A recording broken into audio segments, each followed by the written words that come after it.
Hey guys, it's Magna back for another episode of Starcraft Q&A.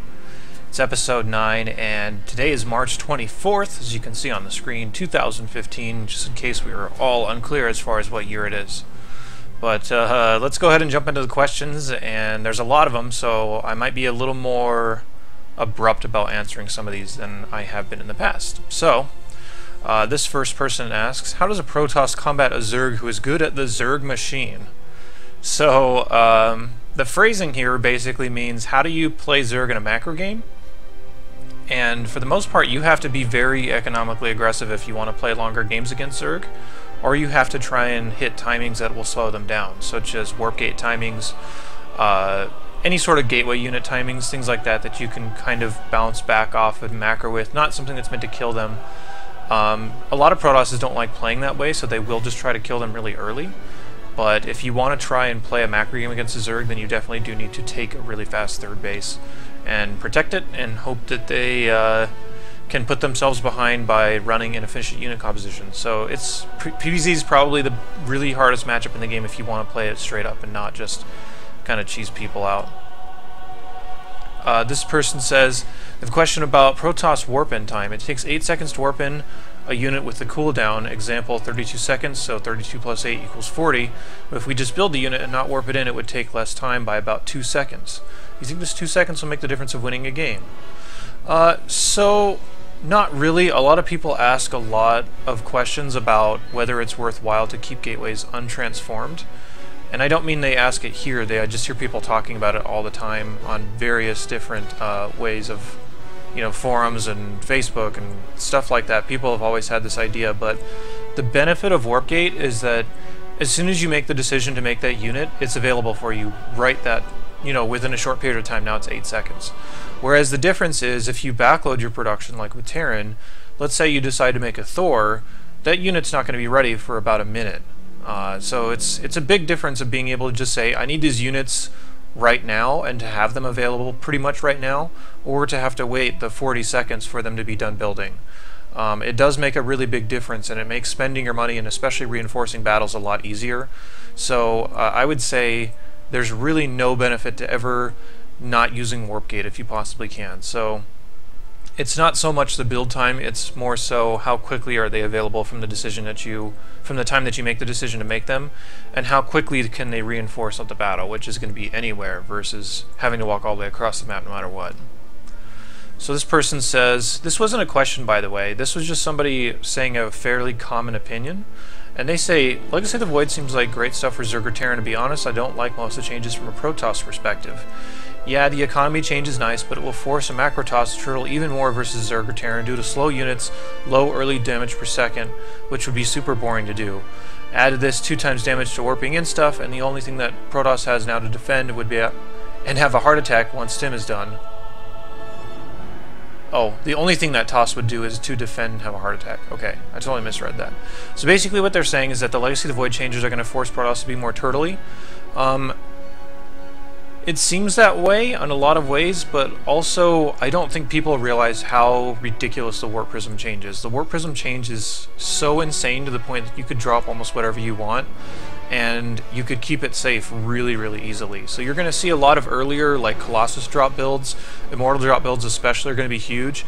You could even start doing Adept drop builds, which would be really cute because what you could do is you could drop Adepts at one location and keep your Warp Prism near them, and then have them send out their shades to a second mineral line or something, which would give the opponent the decision of, okay, well, do I try to kill the Adepts that are going to be here for a little while and try to force it back into the Warp Prism, or do I try to defend them from moving to a second mineral line, and then if they ever try to recover to your shades are going to be, you can just pick up in the Warp Prism and reset. So there's a lot of really weird options here.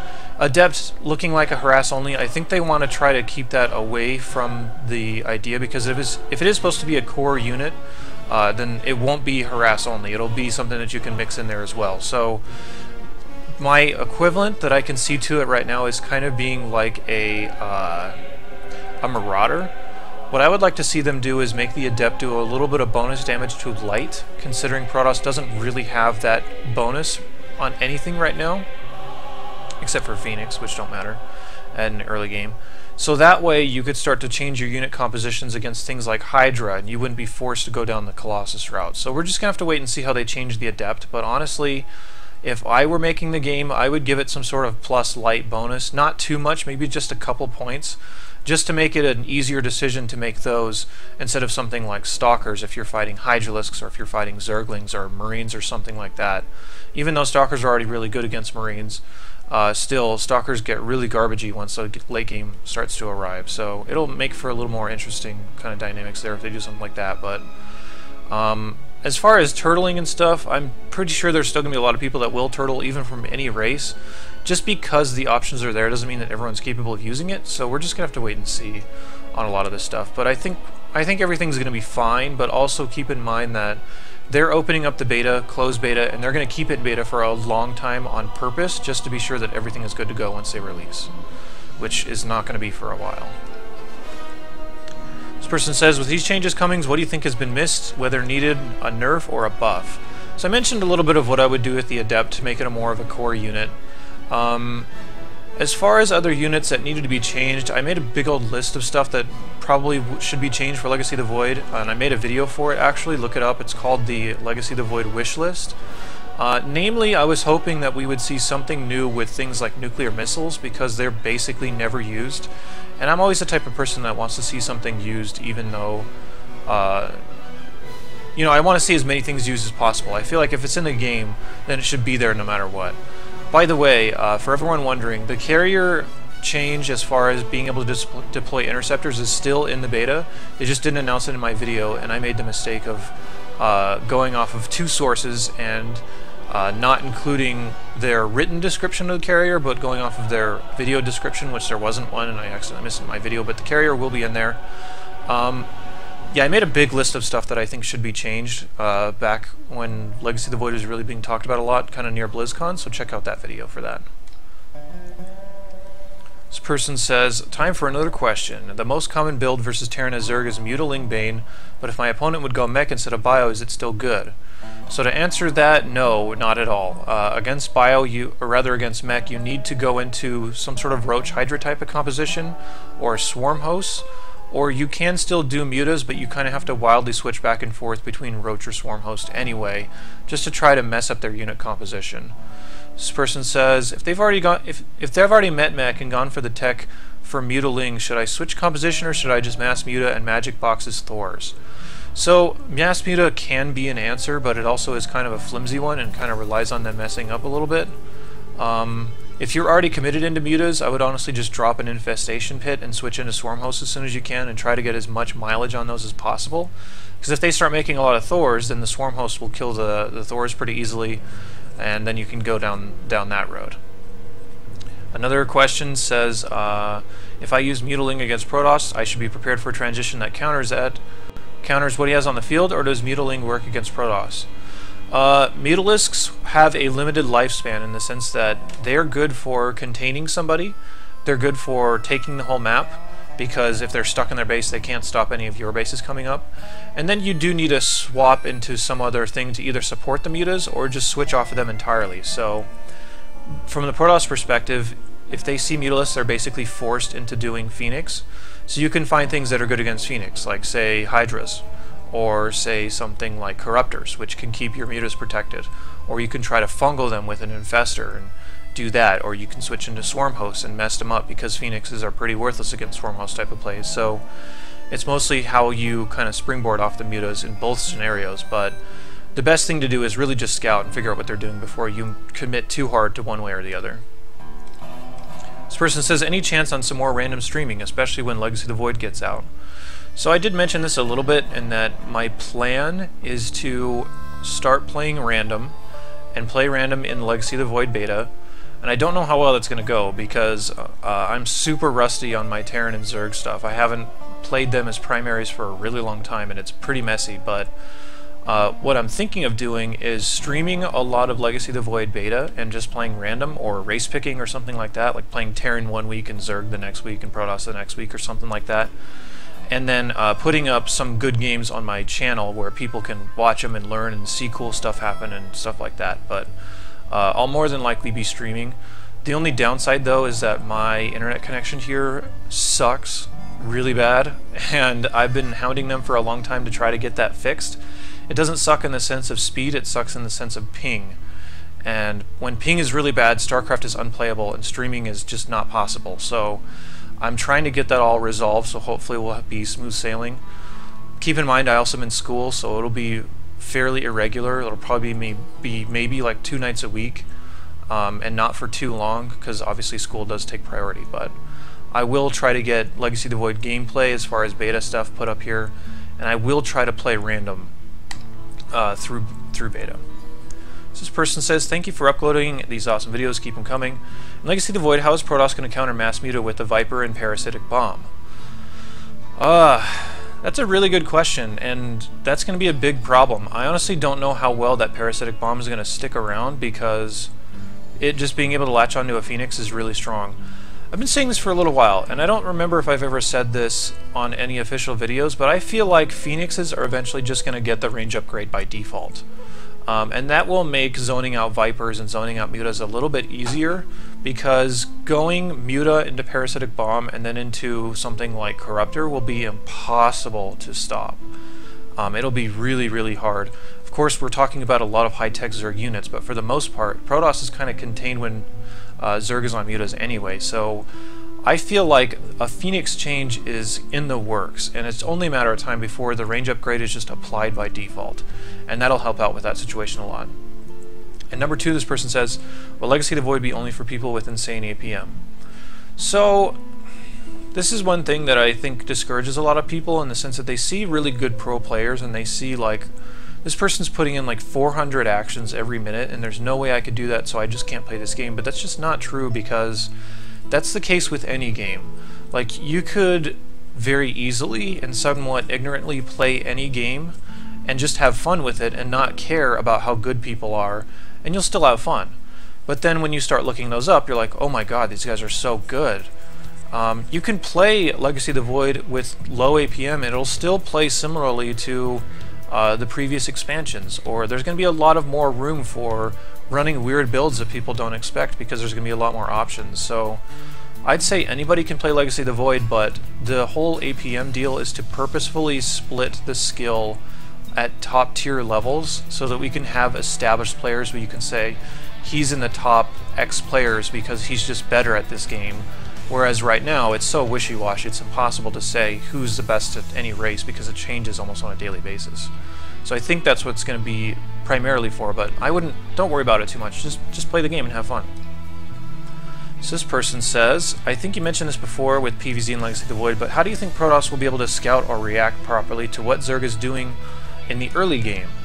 Is Protoss mostly always going to have to play safe in order to not get cheesed with Zerglings, or is it going to be a guessing game?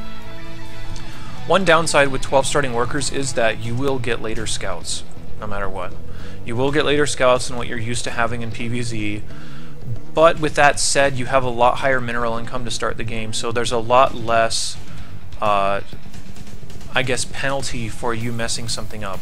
I think we're going to see a lot less like Nexus first kind of stuff, because the cheeses are going to be so strong if they just go immediate pool, which in that case will be 12 pool, since you start with 12 workers. If you try to go Nexus first against that and you don't have the tools, it also depends on the map a lot too, but if you don't have the tools ready for that, you'll still have a lot higher income, so you can kind of afford to lose a little bit more probes. I'd have to do the math. I haven't ever thought of this before, but at what point you need a queen to start getting more larvae to pay for your income, but I don't think Zerg will be at that point if they just go 12 pool and have 11 workers.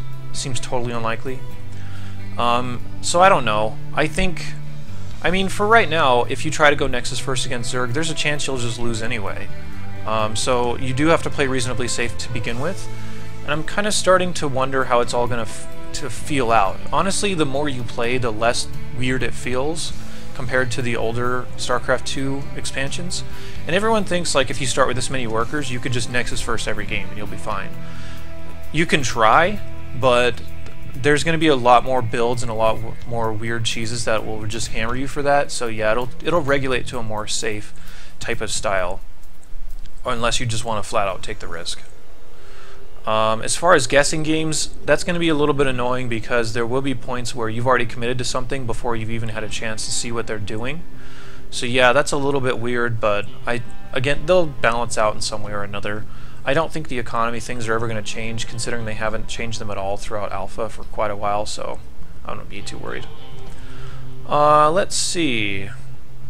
What do you think of the Adepts? Like, when and where are they going to be useful, or what unit the Adepts are going to be useful against? We kind of already talked a lot about Adepts, so this is kind of a duplicate question.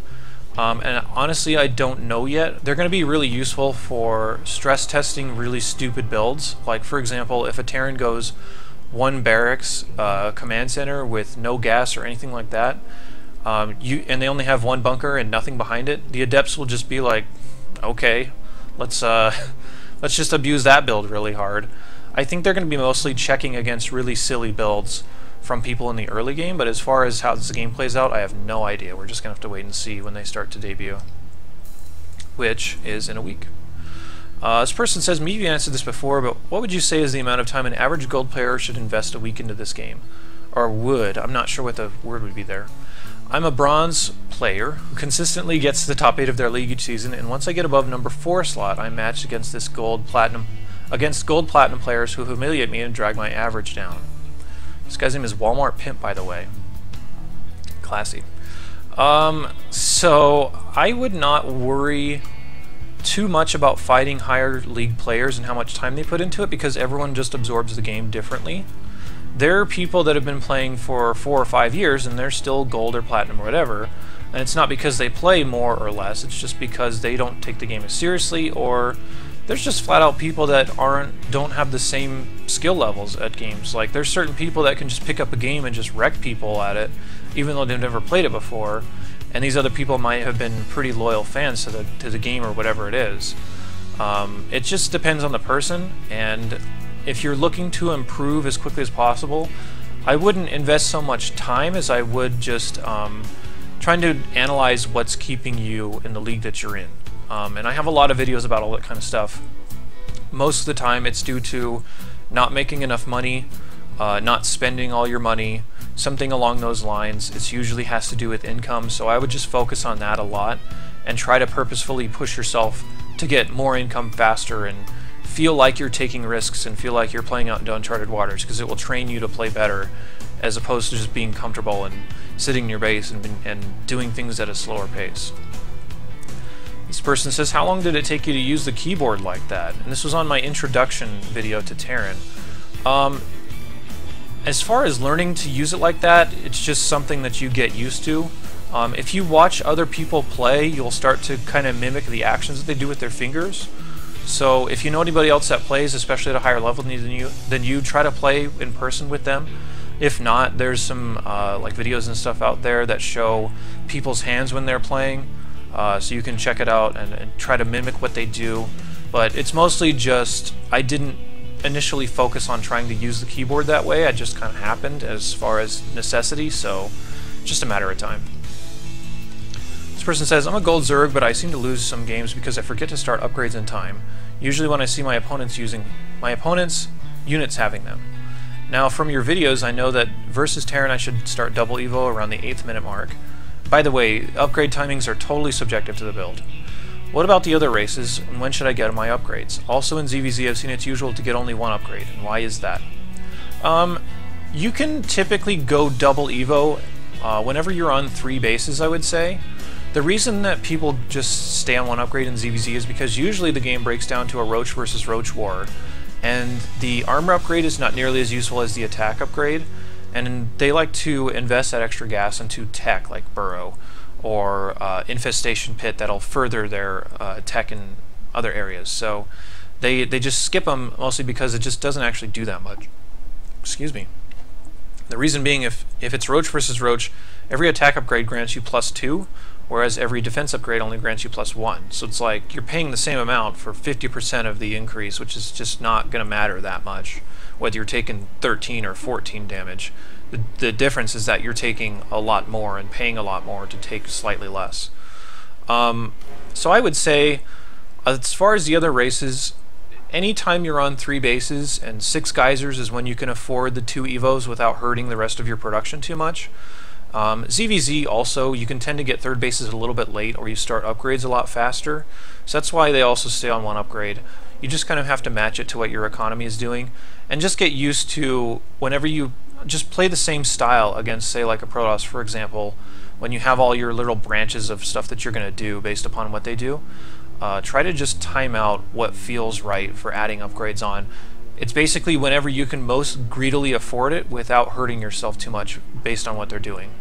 Against Protoss as well, you could center it around when they take their 3rd base, because if they're just going to be on 2 bases and attack you, there's a chance your upgrades probably won't finish anyway. So you can base it around a lot of... I'm not making any sense. You can base it around almost exclusively what they're doing versus what you're doing too. So just try to pay attention to it. Once you get to your 3rd base is when you want to start thinking about it. And you obviously don't want to... You want to do it to a point where you can get it as greedily as possible without it killing you, or without getting attacked before your upgrades are going to finish is what's really important. So, yeah. This person says, I have a question about the new expansion. Are they going to shrink the mineral patches to encourage more expansions so that there's more action on the map? I don't know what you mean. Oh, shrinking you might mean by how much is available at max. They've already changed that, so the way it works now is some of them spawn, half of the patches at a base spawn with the normal amount, and half of them spawn with half the normal amount. So the base in turn loses what, like 25% of its minerals? So it will force them to expand faster. And he goes on to say, I think this will probably favor Zerg the most. Zerg expansions are the cheapest, and when every race needs to expand to keep the economy going, Zerg have even more liberty to ramp up their economy. This is a good point, actually. I really do think that Zerg is the strongest race in Legacy of the Void, as their changes are right now, because they got really strong stuff, and the economy stuff definitely can favor them quite a bit. We're just going to have to wait and see as far as how accessible all this stuff is, because I think they'll balance it more so around how strong their units are versus how much income they have, because Zerg typically is assumed to have higher income at the expense of having cheaper units.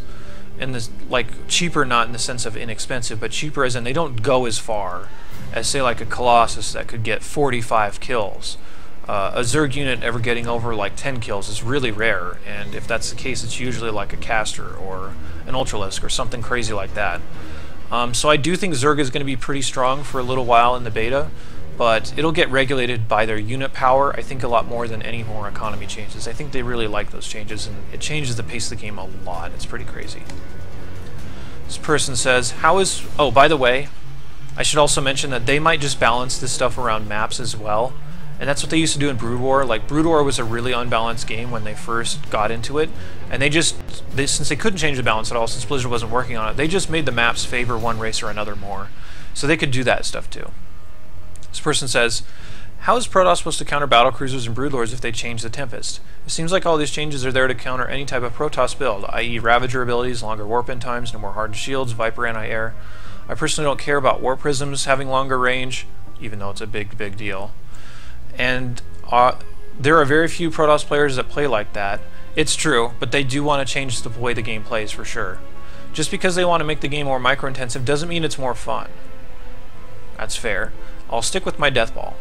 So, like I've been saying, Deathball play and low APM play and all that stuff is still going to exist in Legacy of the Void because not everyone has huge amounts of APM. Most people don't. And they realize that, and most of these changes are to encourage people to run with different strategies versus doing the same one every game, and it's also to encourage a differential in the pro level of play. So I mean, you have fair and valid points, but just because that's the way it's going to work at the pro level doesn't mean that's the way it's going to work in your games. It'll give you more options and you'll see more people doing different stuff, but you can still play the same way if you want to. As far as your question on how to counter Battlecruisers or Broodlords, it remains to be seen because the casting range on the ability is really short, but I think carriers are going to be a lot more common for Broodlords, and for Battlecruisers they still take a lot of damage from feedback and from Void Rays and stuff like that, whereas they don't have a super great option against that. But Battlecruisers already basically didn't exist in that matchup, and Broodlords also kind of didn't exist in that matchup because the Tempest was there. So it'll be kind of like a revert back to when we didn't have the Tempest and those units were still kind of a thing. And we'll just have to wait and see. If it becomes too problematic, I'm sure they'll change it, but Protoss still does have decent tools against both of those. This person says, I really love the way Archons look, and I just like playing with them in general. Is there a build that uses them and is actually worth it? I'm very fond of DT rushes. So DT rushes are mostly to get an expansion for yourself that kind of keeps you safe in some weird ways. So they're not really meant to kill people. But as far as Archon builds, there's not really any anymore because they're so hard. So the biggest problem is that if you pay a lot for Archons, you typically also have to fill out the rest of your composition with Zealots. And there's a lot of things that kill Zealots really fast, like Colossus, Widow Mines, Hellbats, Roaches basically ignore Zealots. Banelings will blow them up really easily. So the problem isn't the Archons themselves, it's mostly their support isn't going to be that great. But if you want to use Archon builds, you can do some like 2-base Zealot Archon stuff is still going to be pretty good in lower levels at pretty much all the time. But you have to understand that it's a very fragile composition. It will die pretty hard to a lot of counters. So that's why you don't see it too often at the pro level. They tend to rely on ranged units and Colossus and stuff like that. So this person says, I'm a Zerg player. If I can get a decent amount of units in the opponent's base, what are some good buildings to focus or snipe? I know you really can't go wrong with killing harvesters, but a snipe that could be a key in gaining an advantage.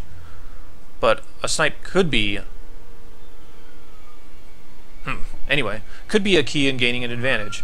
For example, taking out the Cybercore so Protoss can't warp in units, or maybe a starport reactor so Terran can't double produce medevacs, etc., etc., etc. Okay, so you should target harvesters as much as possible because let's say you did do something like snipe a reactor instead of going to kill SCVs.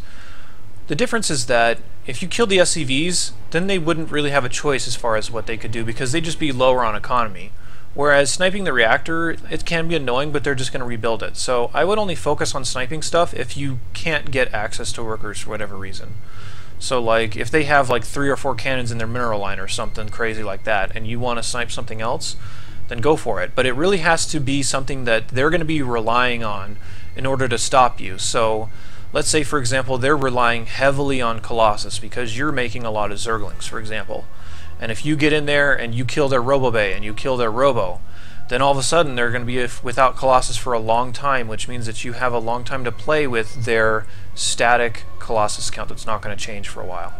So those would be the only types of special situations I would look for, is look for what are they really relying on in order to hurt me, and if I happen to get into this situation, how can I prevent them from being able to rely on that?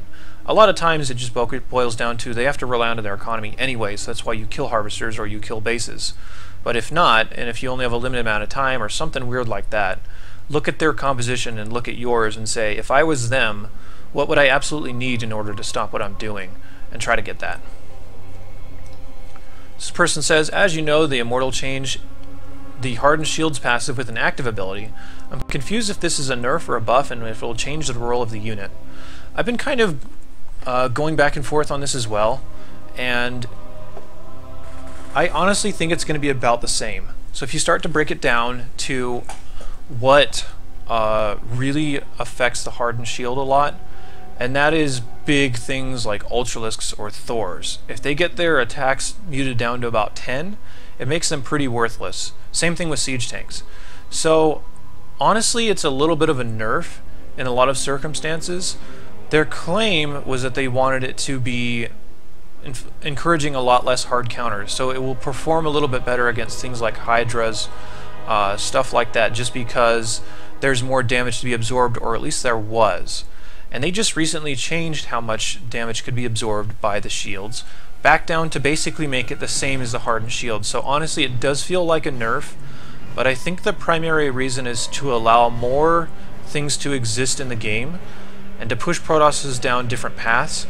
And lastly, the being able to drop off an immortal and guarantee that it's going to take basically no damage and then warp it back into a warp prism anytime was ridiculously strong. So a lot of it did center around the warp prism change, but honestly I would say it's more of a nerf than anything overall. So it'll be like you're going to have to find different ways to deal with ultras rather than just having 6 immortals and being basically invulnerable from them forever. It'll be more so encouraging people into Stargate play and more varied play and stuff like that. It's kind of a nerf, but I also think it's kind of a good thing because a lot of people do rely on them way too much. This person says, "Hi Magnet, when I see an enemy worker rallying through my mineral line, through my drones, I select my drones and attack the worker, which dies. My opinion is one less worker for the enemy, plus no chance on any pylon placements or anything like that. When I see pros, they leave the enemy worker and they don't kill it. Is it not worth killing, or is it?" So, most of the time people won't kill it unless they have a special reasoning as to why. And the reason they don't kill it is because pros typically don't lose their workers like that. They typically don't rally through the mineral line, and if they do, the worker's on a mineral walk, so it won't die to being surrounded anyway. So the people you're catching probably just have it walking through there, and then when you surround, it gets stopped and it dies. But if they were just to click on a mineral patch, then you would chase it and you'd lose a bunch of mining time and you'd screw up all your patterns on your mining. And that would be bad for you. So for the most part, it's not worth killing. If you want to spot for pylons and stuff like that, you can do that with overlords anyway. And if they're doing something silly like a cannon rush or warping in proxy gates or something like that, they probably won't give you the opportunity to surround it anyway. So it's usually not worth it too much, and especially as you start to play higher level players, they just won't even give you the opportunity to get it surrounded anyway. So I'd say I wouldn't try for it too much. I think this is the last one. Yeah. This person says, by the way, this is a long video, 19 questions today. "Hi Magnet, I'm a Protoss player, Silver Protoss player. What should I do if my opponent builds 2 assimilators in my main base?"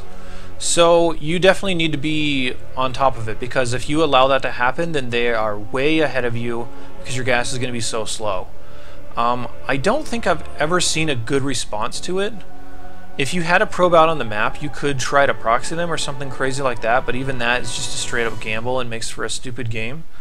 For the most part, you just want to produce more zealots and try to just knock them down as soon as possible and get your mining. But the primary thing you want to do more than anything is make it so they can't take them. And it sounds silly, but you just need to stay on top of that, because if they can't take them and they're relying on that, then their build is screwed and they're going to be way behind. All you have to do to prevent that is just send one worker to a geyser, have them get as close as possible, and then put them on hold position, and that will not allow them to build anything on there as long as your probe is sitting there. So you can have it just sitting there and waiting. You can pull a second probe to fight his if he's being a jerk about it and trying to take it anyway. So just prevent them from taking it, otherwise you're going to be in such a bad position. Alright guys, that's it for today, at least for Q&A. So leave a question on any video if you want me to answer it. I will jump into it and answer it here. With streaming and stuff coming up, I might actually stop this series once the beta comes out, so I might do one more episode, considering we're coming up on when the beta is going to be dropped, considering I'll have more interesting videos and stuff for you guys, and the Q&A was kind of to bridge a gap in which nothing was really happening in the StarCraft world. So probably won't be too much longer with Q&A stuff, but I will at least do one more episode, so leave any questions you got down for me below or in any other video and I'll get to it. But yeah, thanks for hanging out, and I'll see you guys later.